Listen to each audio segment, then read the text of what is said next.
मसीह में मेरे सभी प्रिय भाई बहनों को प्रभु यीशु नासरी के मधुर और मीठे नाम में जय मसीह की। मैं परमेश्वर का धन्यवाद करता हूं कि परमेश्वर ने मुझे ये सौभाग्य दिया अपने अनुग्रह के द्वारा कि मैं अपनी गवाही को आपके सम्मुख रखूं। मेरी गवाही में परमेश्वर ने अद्भुत कार्य किए हैं मेरे जीवन में, जिसको मैं आपके सम्मुख रखना चाहता हूं। मैं न्यू क्रिएशन चर्च के तरफ से यह गवाही को आपके सामने रख रहा हूं। मेरा नाम विक्रम प्रसाद दास है। मेरी बांग्ला भाषा कुछ निपुण नहीं होने की वजह से मैं आपको हिंदी भाषा में अपनी गवाही को रख रहा हूं और इसके लिए मैं दुखी हूं। मैं आशा करता हूं कि आप मेरी गवाही को समझेंगे और इसके द्वारा परमेश्वर की महिमा हो। यही मेरा उद्देश्य है, ताकि सारी बातें मिलकर परमेश्वर को महिमा दे सके। मैं आपको बताऊं कि मेरा बचपन परमेश्वर के वचन की शिक्षा में ही गुजरा, क्योंकि मैं एक पेंटिकोस्टल क्रिश्चियन परिवार से ताल्लुक़ रखता हूं और बचपन से ही मुझे परमेश्वर के वचन की सीख मिली, चर्च के द्वारा, अपने पास्टर के द्वारा और मेरी माता के द्वारा भी, जो मुझे सारे मायने में ये स्मरण दिलाती थी कि आप परमेश्वर के वचन को रीड किया करो, पढ़ा करो, परमेश्वर के वचन का अध्ययन किया करो, परमेश्वर का भय माना करो। और उसी आधार पर मेरे अंदर परमेश्वर का भय भी बढ़ता गया और बचपन से मैं परमेश्वर के वचन को पढ़ना बहुत पसंद करता था। अर्थात मुझे बाइबल बहुत पसंद थी। मुझे परमेश्वर के वचन पढ़ना बहुत पसंद था। मुझे परमेश्वर के वचन की एक एक प्रतिज्ञाएं बहुत पसंद थी और इसलिए मैं बाइबल खूब पढ़ा करता था।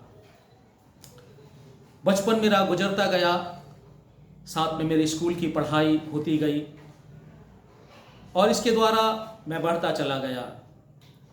परमेश्वर के वचन से मेरा ज़्यादा लगाव रहा, इसलिए मैं परमेश्वर के वचन को अच्छी तरह से ईश्वर की दया से जानता था।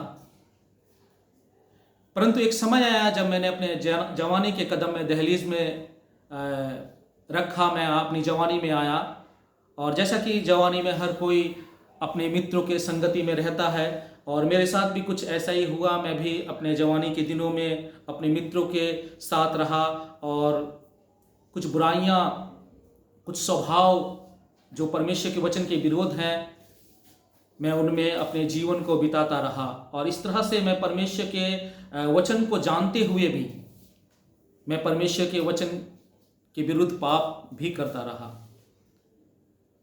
तो इस तरह से मेरा जीवन चलता गया।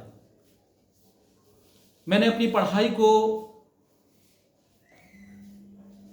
पूरी तो नहीं की, जिस हद तक मैंने अपनी पढ़ाई को किया, और उसके बाद मैं अपने जीवन को संगति में, दोस्तों के, इस तरह से मेरा समय गुजरता गया। साथ ही साथ उम्र भी बढ़ती गई। परंतु मेरी माता को मेरे प्रति अधिक चिंता रही कि मेरे फ्यूचर का क्या होगा, क्योंकि मैं पढ़ाई भी छोड़ चुका हूँ। तो मेरी माँ हमेशा मुझसे कहती थी कि विक्रम, आप पढ़ाई पूरी नहीं करना चाहते हो, पढ़ाई नहीं करोगे तो आपको ज़रूरी है कि आप कुछ काम कर लो, क्योंकि वरना भविष्य में आप क्या कर पाओगे। और परमेश्वर की मेरी माँ की इच्छा थी कि मैं प्रभु के काम को करूं, प्रभु की सेवकाई में रहूं। तो नित्य मेरी माँ प्रार्थना क्या करती थी मेरे विषय को लेकर। समय काफ़ी गुजरा और मुझे एक रात याद है जब मेरी माँ मुझे लेकर बैठी और काफ़ी गंभीर अवस्था में वो मुझसे मेरे फ्यूचर के विषय में लेकर बातचीत कर रही थी। और वो रात मुझे अभी तक स्मरण है कि जब वो मुझसे सारी बातों को कर रही थी तो मैं बहुत दुखी भी था कि वास्तव में मैं अपने परिवार के लिए, अपनी माँ के लिए, अर्थात खुद के जीवन के लिए न जाने कुछ कर पाऊंगा कि नहीं। तो सारी बातों को समझने के बाद भोर को मैंने एक निर्णय लिया कि ना, मुझे कुछ करना है। तो हालांकि मैंने अपनी पढ़ाई अच्छी नहीं की थी, जिस वजह से मुझे सामान्य कामों से गुजरना पड़ा। और इन सामान्य कामों से गुजरते समय मैंने सोचा कि इसके द्वारा तो मेरा फ्यूचर तय नहीं हो पाएगा। सो मुझे स्मरण आया कि हमारा एक मित्र है जो दिल्ली में अपने आप को सेटल कर चुका है। बहुत कम उम्र में ही वो दिल्ली चले गए थे और उन्होंने अपने जीवन को वहीं सेटल कर लिया था। तो मैंने सोचा कि क्यों ना मैं दिल्ली चला जाऊं। तो मेरे एरिया में ही रहने वाले एक भाई के साथ, एक मित्र के साथ मैंने बातचीत की इस विषय में, और वो मेरे इस निर्णय पर राजी हुए और उन्हें कहा ठीक है, हम दोनों ही दिल्ली जाएंगे। तो मैंने ये बात अपने परिवार से छिपाई रखी, क्योंकि मैं जानता था यदि मैं ये बात अपने परिवार वालों से कहूँगा तो शायद मेरे माँ बाप मुझे नहीं जाने देंगे। तो हम बिना बोले हम दो भाई दिल्ली के लिए रवाना हो गए। दिल्ली पहुंचने के बाद मैंने अपने परिवार में बताया कि मैं दिल्ली आ चुका हूं, और मेरी माँ बहुत नाराज़ हुई, मेरे पिता भी नाराज़ हुए। मेरी माँ की नाराज़गी काफ़ी ज़्यादा थी, क्योंकि वो मेरे को लेकर बहुत ही चिंतित रहती थी। खैर, मैं दिल्ली में एक अपने मित्र से मिलने के बाद मैं एक काम में लग गया। एक जूते की फैक्ट्री में मैं काम करने लगा और काफ़ी अरसा गुजरा। बहुत समय के बाद मेरे साथ एक अद्भुत घटना घटी। जिस मित्र के सहारे मैं वहाँ गया था, पहले हम एक ही कमरे में रहते थे, उसके बाद वो हमसे अलग होकर किसी और काम में जुट गए और हम वहीं पर रह गए। इसके बाद एक दिन मैंने फैसला लिया कि मैं अपने मित्र से मिलूंगा और फिर मैं कलकत्ता वापस चला जाऊंगा। इस विषय में मैं उससे बातचीत करूंगा, मैं सारी बातें उसके सामने रखूंगा। मैं उनसे मिलने के लिए जाने वाला था, तो एक मित्र का मैंने एक मित्र से कहा कि हम दोनों चलकर इस विषय में बातचीत करेंगे। तो वो मेरे साथ राजी हुए और हम दोनों मिलकर एक बस में सफ़र कर अपने मित्र से मिलने के लिए जा रहे थे। तो जब हम उस बस में सफ़र कर रहे थे तो बस का सफ़र काफ़ी था और वो बस हाई रोड से होकर जा रही थी। मुझे जगह स्मरण नहीं है, पर दिल्ली शहर में, क्योंकि मैं नया नया था और मुझे सारी जगह पता नहीं थी। और जब हम उस बस में सफ़र कर रहे थे, काफ़ी समय जाने के बाद हमारा स्टॉपेज आने वाला था, तो हम बस से आगे की ओर आए ताकि हम बस के सामने से बस जब रुकेगी तो हम अपने स्टॉपेज में उतर पाएंगे। और मेरे साथ जो मेरे मित्र थे, मेरे ब्रदर थे, वो सामने की तरफ थे, मैं उनके पीछे की तरफ था। और वे जब सामने की तरफ उतर रहे और मैं उनके पीछे था, तो वो तो उतर गए, परंतु जैसे ही मैं उतरने के लिए अपने कदमों को बढ़ाने वाला ही था, तो पीछे से मुझे किसी ने बस की ओर खींच लिया। जब पीछे से मुझे बस की ओर उन्होंने खींच लिया, तो मैंने पलटकर उनको देखा, तो एक मुझसे भी काफ़ी हाइट में लंबे थे और शरीर में भी बहुत ज़्यादा मजबूत थे। उनके साथ और 3 व्यक्ति थे और वे चारों व्यक्ति काफ़ी लंबे चौड़े व्यक्ति थे। और जब मैंने उनको देखा तो मैं थोड़ा भयभीत हुआ, और उनके देखने के साथ ही साथ उन्होंने मुझे एक चांटा बहुत ज़ोर से मारा, और मारने के बाद बस के एक कोने में मुझे खड़ा कर दिया। मैंने कहा कि आप मुझे क्यों मार रहे हैं? मेरे ये कहते हुए उसने फिर से मुझे दोबारा मारा और कहा चुपचाप यहाँ पर खड़े रहो। मैं बहुत डर गया और मैं उस समय थोड़ा क्रोधित भी हुआ। मैंने कहा कि आप ये व्यवहार मेरे साथ क्यों कर रहे हैं? मैंने तो आपका कुछ नहीं बिगाड़ा, मैंने तो आपके साथ कोई गलत व्यवहार नहीं किया। तब ये कहते हुए उन्होंने मुझसे कहा कि आपने हमारे पर्स को चुराया है, आपने हमारी चोरी की है। मैंने कहा नहीं भैया, आपको कुछ गलतफहमी हो रही है, मैंने ऐसा कोई काम नहीं किया, आप मुझे सर्च कर सकते हैं। उन्होंने कहा आपके साथ जो मित्र थे अपना आपने सारा सामान उनको दे दिया है। मैंने कहा यदि आपको ऐसा लगता है तो आप मेरे साथ चलिए, मैं आपको उनसे मिलाऊंगा। तो वे इस बात से बिल्कुल नाराज हो जा रहे हैं और मेरी बात को बिल्कुल नहीं सुन रहे हैं। तो बाकी जितने पैसेंजर बस में बैठे हुए थे मैं उनके पास गया और कोई भी इस बात को मेरी मदद के लिए कोई भी आगे आने को तैयार नहीं था, कोई भी मुझे मुड़कर भी नहीं देख रहा था। तो मैंने समझा कि शायद इनसे सभी डरते हैं और उन्होंने फिर से मुझे एक जगह खड़ा कर दिया, फिर से दोबारा मुझे मारा और मैं डर कर एक जगह खड़ा था। काफ़ी देर बस चलने के बाद एक अनजान जगह जो बिल्कुल मेरे समझ के परे थी, मुझे पता नहीं था कि बस कहाँ जा रही है, एक ऐसी जगह बस रुकाई गई। उन्होंने बस को ड्राइवर को कहा और बस वहाँ रुक गई। बस जब रुकी, बस के उतरने के बाद मुझे पता चला कि अभी भी बस हाई रोड में है और काफ़ी लंबा चौड़ा रास्ता था और हम बाएं तरफ उतरे और जहाँ पर हम उतरे वहीं पर एक टूटा हुआ मकान था। बस गुजरने के बाद जब मैंने रास्ते के उस पार देखा तो एक बहुत बड़ा खेत था वहाँ पर और उसमें काफ़ी बड़े बड़े लंबे लंबे पेड़ लगे हुए थे, धान की तरह हुए पेड़ थे काफ़ी लंबे लंबे। तो उन्होंने मुझे उस टूटे हुए घर में जाने के लिए कहा और धक्का देकर मुझे घर के अंदर ले गए और वहाँ कोई अदर्श व्यक्ति नहीं थे। और मैं जाने के बाद मैंने घर को देखा चारों तरफ, तो घर बिल्कुल बिखरा हुआ था। एक टूटा हुआ सोफ़ा था, उन्होंने धक्का मारकर मुझे टूटे हुए सोफ़े पे बैठा दिया और घर का सारा सामान बिखरा हुआ था, कोई भी सामान अपनी जगह में स्थिर नहीं था और मैं घर को देख के भी बहुत ज़्यादा डर गया।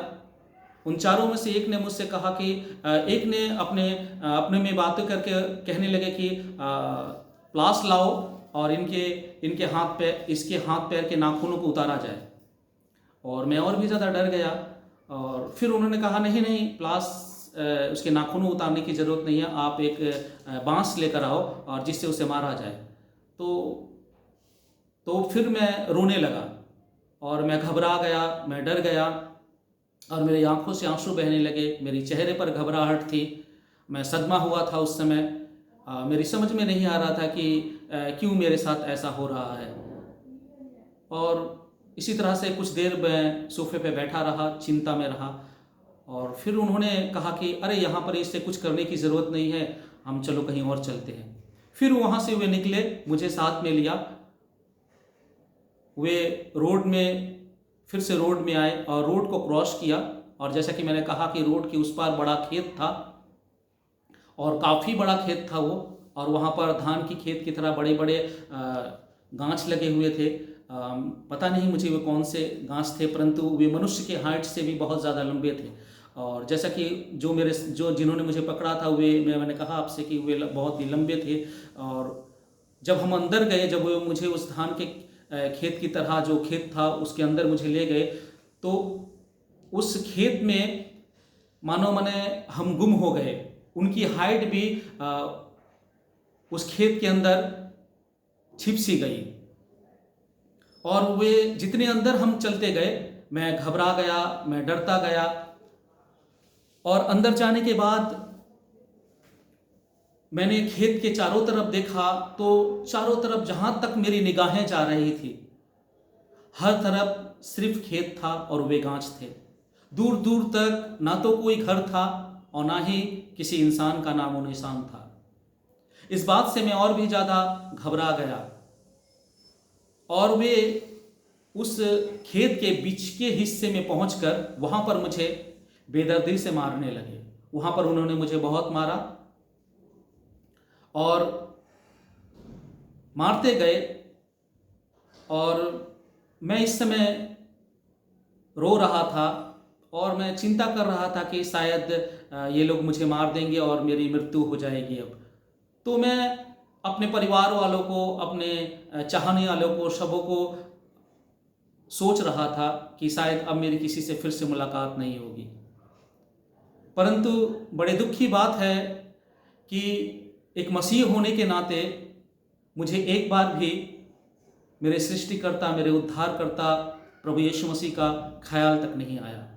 मैंने एक बार भी अपने मसीहा को याद नहीं किया, जो हमें जीवन देता है, जो हमें सांसें देता है। मैंने उसको एक बार भी ख्याल नहीं किया। ऐसे कठिन समय में भी, हालांकि अक्सर ऐसा होता है कि जब इंसान कठिन परिस्थितियों में होता है तो अपने परमेश्वर को स्मरण करता है, परंतु एक मसीह होने के बावजूद भी मैंने अपने प्रभु यीशु मसीह को वहाँ स्मरण नहीं किया। मुझे याद ही नहीं आया कि मैं एक मसीह हूँ, मुझे अपने परमेश्वर को पुकारना चाहिए। मैं बिल्कुल चुपचाप रहा और मैं मार खा रहा था। मैं आपको एक बात बताऊं प्रियो, कि हम विपरीत परिस्थितियों में भी यदि अपने परमेश्वर को भूल जाएं तो अभी परमेश्वर का वचन कहता है कि वो हमें कभी नहीं भूलता, वो हमें स्मरण रखता है। और देखिए कि ऐसा होता है कि परमेश्वर ने मुझे बचाने के लिए, परमेश्वर ने अपने अनुग्रह, दया, करुणा को मुझको दिखाने के लिए मेरे शत्रुओं के द्वारा ही उन्होंने मुझे स्मरण दिलाया कि मुझे अपने परमेश्वर को याद करना चाहिए। जब मैं अपने जुबान में चुप रहा तो परमेश्वर ने शत्रुओं के मुंह को खोला, और ऐसा हुआ कि उन 4 व्यक्तियों ने, एक व्यक्ति ने मुझसे कहा कि बेटे, यदि तेरा कोई खुदा है तो उसे स्मरण कर, उसे याद कर ले, क्योंकि आज की तारीख में तो हम तुम्हें मार देंगे और हम तुम्हें यहां मारने के लिए लाए हैं और तुम्हें कोई यहां से बचा नहीं सकता। मैं आपको बताऊं कि जैसे ही उन्होंने खुदा शब्द का जिक्र किया, मुझे अपने सृष्टिकर्ता प्रभु यीशु मसीह की याद आई और मुझे तब एहसास हुआ कि मैं एक मसीही हूँ।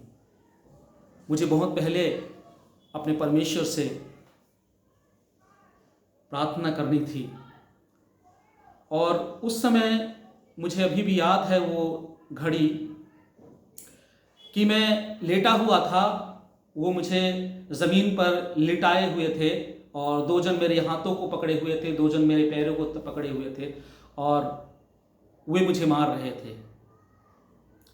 और मैंने अपने गवाही में आपसे बताया कि जब वे मुझे खेत में ले गए थे तो उस खेत में ना तो किसी घर और ना ही किसी मनुष्य का नामो निशान था।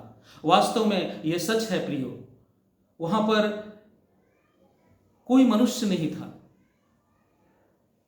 और जैसे ही मुझे इस खुदा शब्द मेरे कानों में पहुंचा, मैंने तुरंत अपने हृदय में लेटे लेटे परमेश्वर से प्रार्थना की। मैं परमेश्वर का धन्यवाद करता हूं कि परमेश्वर ने मुझे स्मरण दिलाया और मैंने बहुत छोटी सी प्रार्थना की। और परमेश्वर का वचन कहता है कि वो लाचार की प्रार्थना की ओर दृष्टि करता है और उसकी प्रार्थना को अनसुनी नहीं करता। और मैंने हृदय से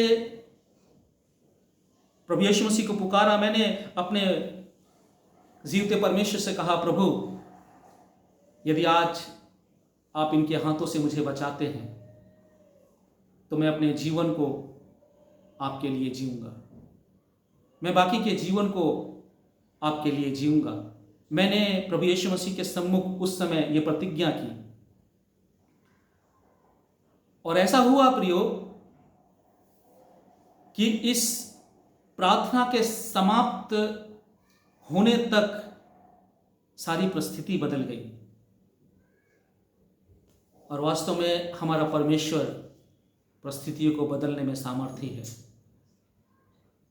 ऐसा परमेश्वर का वचन हमें हर बार और बार बार स्मरण दिलाता है। मैं आपसे कहूं कि जैसे ही मैंने ये प्रार्थना खत्म की और अपनी निगाहों को ऊपर उठाया, मैं क्या देखता हूं कि एक बूढ़ी माँ मेरे 2-3 कदमों के फासले से सामने से गुजर कर जा रही है। और जैसे ही मैंने उन्हें देखा, जिन हट्टे कट्टे 4 जवानों की मैं मार खा रहा था और मुझ में कोई भी ताकत नहीं थी, मैं नहीं जानता मैंने कैसे अपने आप को उनके हाथों से छुड़ाया। मैं जो लेटा हुआ था, मैं खड़ा हुआ, मैंने एक झटके में उनके हाथों से अपने आप को छुड़ाया और मैं जितनी जल्दी हो सका अपने कदमों को बढ़ाकर मैंने उस बूढ़ी माँ के हाथ को थामा और मैंने कहा, माँ देखो ना, ये लोग मुझे मार रहे हैं, मुझे सता रहे हैं। उस माँ ने मुझसे कहा, मेरे हाथों को थामे रखना, इसे छोड़ना मत। मैंने कहा कि जो लोग मुझे मार रहे हैं उनका क्या? बोले वे, तब माँ ने उत्तर दिया कि वे तुम्हारा कुछ नहीं करेंगे, वे अब तुम्हें कुछ नहीं बोलेंगे। और फिर मैं उस बूढ़ी माँ का हाथ थामे रहा और उनके साथ साथ चलता रहा। चलते वक्त मैंने बीच में एक बार पीछे मुड़कर देखा तो मैंने देखा वे 4 व्यक्ति हमारे पीछे पीछे आ रहे हैं। मुझे इस समय कुछ स्मरण नहीं आया कि क्यों वे बूढ़ी माँ से मुझे छीन नहीं पाए, क्यों उन्होंने जिस मकसद के लिए वो मुझे ले गए थे वो नहीं किया उन्होंने। ये मुझे कुछ समझ में नहीं आया। खैर हम बाहर निकले, बूढ़ी माँ मुझे लेकर बाहर चली गई। हम रोड में पहुँचे और रोड में जाने के बाद मुझसे उसने कहा, क्या तुम्हारे पास बस में जाने के लिए किराया है? मैंने कहा, नहीं माँ, मेरे पास कुछ पैसे थे और उन्होंने वे पैसे मुझसे छीन लिए, ले लिए। और वे 4 जवान पास में ही खड़े थे और बूढ़ी माँ उनके पास गई, उनके सामने की जेब से उन्होंने पैसे निकाले और मेरे हाथ में पैसे दिए और कुछ ही पल में बस चली आई और मुझे बस में बूढ़ी माँ ने चढ़ाया और बोला कि ये बस तुम्हें तुम्हारे मंजिल तक तुम्हें पहुंचा देगी। और फिर मैं बस के सीढ़ियों पर ही बैठ गया क्योंकि मेरे पास शारीरिक बल बहुत कम था। और बैठ जाने के बाद थोड़ी सी दूरी पर बस गई थी और मैंने अपने सिर को झुकाकर देखा तो एक बूढ़ी माँ एक दूसरी बूढ़ी माँ से बात करते हुए मेरी तरफ इशारा करके हाथ दिखा रही थी और मैंने उस वक्त उनको आखिरी बार देखा। और फिर मुझे बस के कंडक्टर ने खींचकर सामने बिठा दिया और मैं वहीं पर बैठ गया और फिर मेरे पास कोई बल नहीं रहा। तो मुझे कहाँ जाना है, कहाँ पर उतरना है बस से, ये मुझे बिल्कुल भी याद नहीं। अब मुझे केवल मेरे दर्द मुझे सता रहे थे। अब मुझे मेरा दर्द महसूस हो रहा था। इतने वक्त मुझे कुछ नहीं पता था, लेकिन अब मेरे शारीरिक दर्द, चोट मुझे दुख दे रहे थे, तकलीफ दे रहे थे। मुझे बहुत दर्द हो रहा था मेरे शरीर में।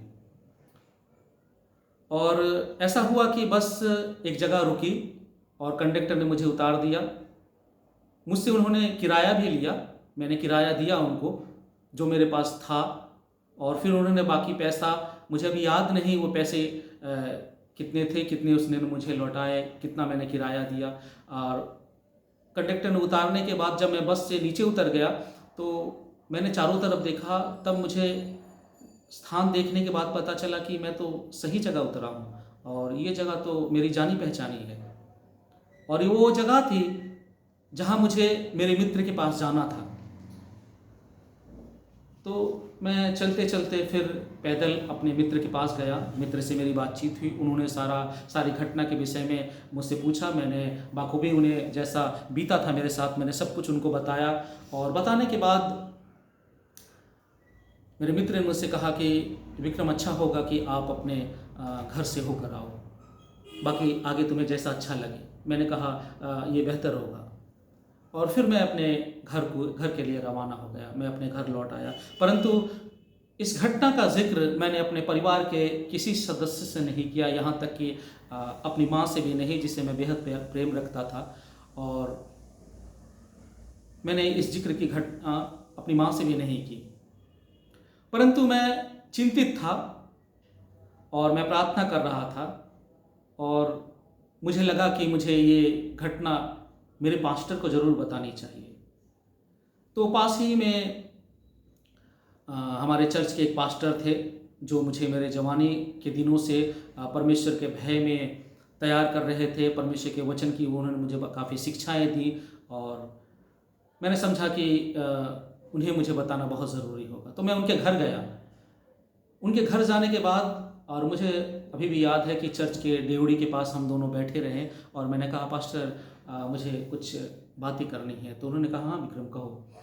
तो जब मैंने ये सारी बातें, सारी घटनाएं उनके सामने रखी तो काफ़ी चिंतित हो गए कि इतनी बड़ी घटना तुम्हारे साथ विक्रम घटी। मैंने कहा, हाँ पास्टर जी, ये घटना मेरे साथ घट चुकी है। तो उन्होंने कहा कि तुमने क्या इसका जिक्र परिवारों से किया? मैंने कहा, नहीं, अभी तक आप ही पहले व्यक्ति हैं जिनको मैं अपनी घटना के विषय में कह रहा हूँ। उन्होंने मुझसे एक प्रश्न पूछा, विक्रम क्या आपको पता है कि वो बूढ़ी माँ कौन थी? और तब मुझे मेरे उस घटना की अतीत को मैं स्मरण करने लगा। मैंने कहा कि नहीं पास्टर, परंतु वहाँ पर तो कोई घर नहीं था, कोई इंसान नहीं थे, मैं नहीं जानता वो बूढ़ी माँ कहाँ से आई, कौन थी। तो पास्टर जी मुझे नहीं पता। और कुछ ही पल में पास्टर ने मुझसे कहा कि विक्रम क्या आपको पता है कि वो कौन थी? मैंने कहा नहीं। तो पास्टर ने मुझसे कहा, विक्रम वो और कुछ नहीं था, वो तो परमेश्वर का दूत था। और मैं आपको बताऊं मेरे प्रिय भाई बहनों कि जब मैंने ये शब्द सुना, और आज भी जब मैं आपके सामने ये गवाही रख रहा हूँ, ये शब्द मेरे शरीर में उथल पुथल मचा रहा है और ये शब्द मुझ में सामर्थ्य उत्पन्न कर रहा है। और उस घड़ी जब मैंने ये शब्द सुना कि वो परमेश्वर का दूत था, मैं बहुत फूट फूट कर रोया। मैं उस डेरी पर बैठकर परमेश्वर की उपस्थिति में बहुत फूट फूट कर रोया। और इस वजह से रो रहा था मैं कि प्रभु, मैं तो इतना अयोग्य व्यक्ति रहा।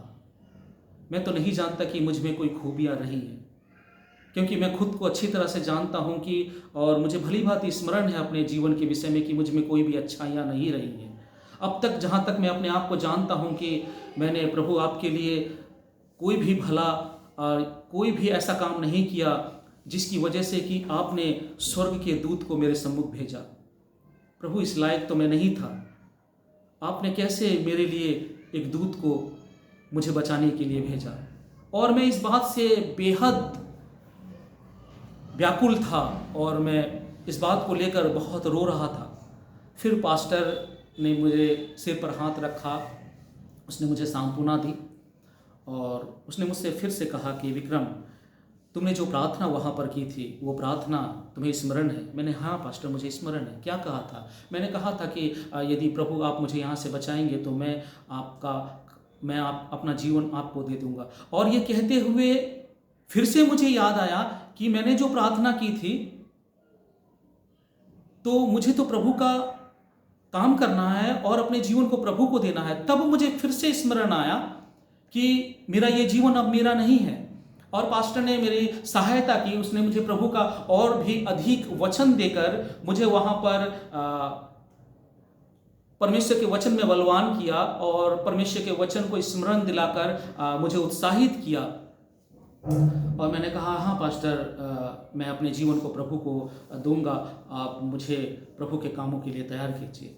और वहाँ से मेरे जीवन का एक नया मोड़ शुरू हुआ।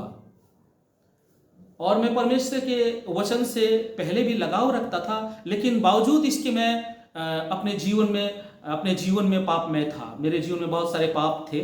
मैं सारे पापों से होकर गुजरा, जिस तरह से अदर्स हर एक वे व्यक्ति गुजरते हैं। तो फिर मैंने पास्टर के साथ रहना और ज़्यादा समय देना, परमेश्वर के वचन में रहना, और पास्टर ने मुझे बहुत सहारा दिया। पास्टर ने मुझे हर जगह अपनी सेवकाई में साथ लेते गए, और इस तरह से मैं प्रभु की सेवकाई में आ गया। प्रभु की सेवकाई में आने के बाद मैंने प्रभु का काम करना भी शुरू किया, और किसी प्रकार से पास्टर ने मुझे बाइबल कॉलेज भेजकर मैंने बाइबल कॉलेज को भी पूरा किया। मैंने एजी से अपनी बीटीएच की पढ़ाई कंप्लीट की, और उसके बाद मैं प्रभु की सेवकाई में रहा। लेकिन इसके बावजूद भी, ये अद्भुत घटना होने के बावजूद भी, हालांकि होना तो ऐसा चाहिए कि मनुष्य का जीवन परमेश्वर के सम्मुख आने के बाद, बपतिस्मा लेने के बाद, परमेश्वर के वचन को जानने के बाद हमें नई सृष्टि के अनुसार अपने जीवन को व्यतीत करना चाहिए। परंतु मैं आपको बताऊं कि मैं अपने जीवन में ऐसा नहीं रहा। मुझे वचन का बेहद ज्ञान था, परंतु प्रभु की सेवकाई में रहते हुए भी मैंने अपने जीवन को संपूर्ण रीति से पवित्र नहीं रखा। मेरे जीवन में काफ़ी हद तक घमंड था, मेरे जीवन में काफ़ी हद तक क्रोध रहा। मैं छोटी छोटी बातों में क्रोधित हो जाता था, जल्दबाजी में फैसला लिया करता था, और खुद पर बहुत गर्व था मुझे। तो ये सारी वजह रही प्रभु के काम में असफल रहने के कारण। शायद यही वे वजह रही जहां मैं परमेश्वर के काम में असफल रहा। परंतु मैं परमेश्वर के काम से जुड़ा जरूर था। तो इसी प्रकार से मेरा जीवन चलता रहा, और मैं प्रभु के कामों को करता रहा। कहीं कहीं मैं मिनिस्ट्री में जाकर अप्लाई करता था, मुझे प्रभु का काम करना है, सुसमाचार का प्रचार करना है, और ऐसे ही चलता रहा। फिर परमेश्वर ने एक और बड़ा अनुग्रह मेरे जीवन में किया, और वो था मेरे मैरिज को लेकर, मेरी शादी को लेकर। परमेश्वर ने मुझे एक भली स्त्री, जिसे परमेश्वर ने पहले से चुनकर रखा था, उसने मेरे जीवन में मुझे दिया एक भली पत्नी के तौर पर। और जब मेरा विवाह हो गया उसके साथ, उसके बाद से मैंने देखा कि ये स्त्री जो है, ये प्रभु में बाकी सबसे अलग है, प्रभु में गंभीर है, इसका जीवन प्रभु में पवित्र है। और उसके साथ रहते रहते मेरे जीवन में बहुत बदलाव आया, क्योंकि वो सारी बातों में मुझे समझाया करती थी कि ये सही नहीं है, ये परमेश्वर के विरोध है।